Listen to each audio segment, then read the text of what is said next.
जय श्री राम। धनु राशि के जातकों, नवंबर 2025 का महीना आपके लिए कैसा रहने वाला है, आइए जानते हैं। आपके ग्रहों की स्थिति और गोचर के अनुसार सबसे पहले राशि के मालिक इस दौरान बहुत बेहतरीन अवस्था में है, उच्च के होकर अष्टम भाव में चल रहे हैं। अब राशि का मालिक है, चाहे वो किसी भी भाव में उच्च का हो जाए, वो शुभ ही होता है। आयु के लिए समझ लीजिए, स्वास्थ्य के लिए, एनर्जी के लिए, हिम्मत के लिए, साहस के लिए, परिस्थितियों से लड़ने के लिए।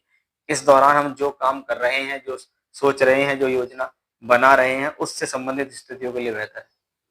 क्योंकि बृहस्पति यहाँ चौथे ही घर को देख रहे हैं, अपने ही राशि को देख रहे हैं उच्च के होकर। तो बहुत बार क्या होता है, थोड़े समय काल के लिए ही समय आया और उसने आपको किसी प्रकार का भूमि, जमीन, जायदाद या प्रॉपर्टी से रिलेटेड आपका काम करा दिया। उस लिहाज से ये कॉम्बिनेशन बेहतर है। बृहस्पति देख रहा है आपके चौथे भाव को, तो उसके लिए शुभ हो गया। अब आपकी राशि का भी मालिक है और वो भी उच्च का है, यानी ये सम्मान को गिरने नहीं देगा, आपके लिए बेहतर होगा।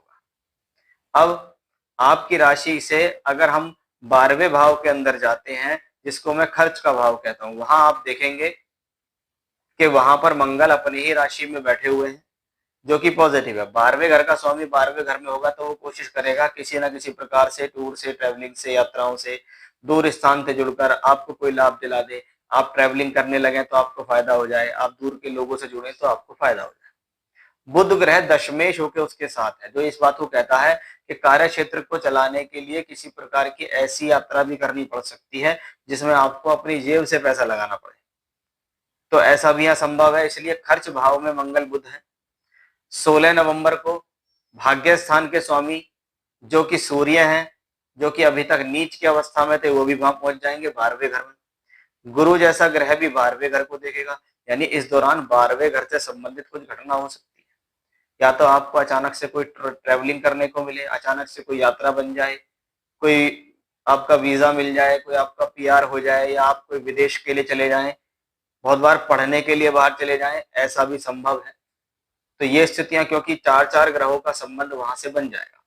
शुक्र ग्रह तो महीने की शुरुआत जैसी होगी 2 नवंबर को, वो नीच के स्था से निकलकर स्वराशि के होकर 11वें घर में पहुंच जाएंगे, यानी लाभ का स्वामी लाभ भाव में होगा, जिसको इनकम, सोर्स ऑफ इनकम के लिए अच्छा मानेंगे।